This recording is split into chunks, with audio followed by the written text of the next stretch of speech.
Hello, in this video I'm going to show you how to use Apple Pay on iPhone 16e. In order to use Apple Pay, which is really convenient and I really like it because you can pay in stores by just tapping your phone to the reader, and it's supported I think in most stores, especially in the European Union, and in Europe overall, because in United States I know it's not supported in Walmart or some other big stores, although it's supported in most countries and in most stores, and I think in Europe it's actually in any store that you can pay with card in.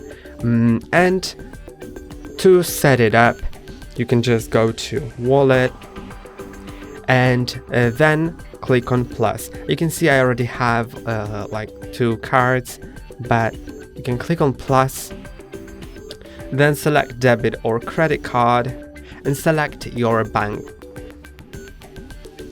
Then click on continue, and now you can scan the physical card with your camera or enter card details manually.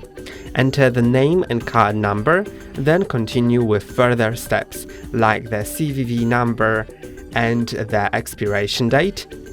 Then you'll just need to verify with your bank via message, phone call or the bank app if you have it installed, and then you will be able to use the Apple Pay. And I'm gonna show you how to use it. So each time you want to use it, you don't need to open the Wallet app.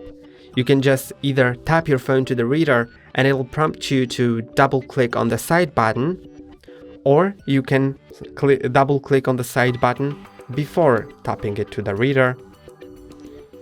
Then you need to unlock with your Face ID and hold your card in your reader. You can also switch between different cards.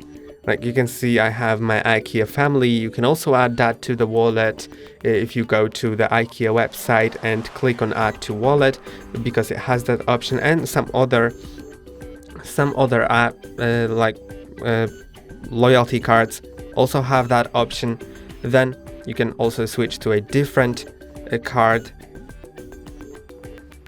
verify with your Face ID and hold it in your reader. And it's very secure because it requires Face ID even if your phone is unlocked. And that's all for today. Don't forget to like and subscribe. See you next time.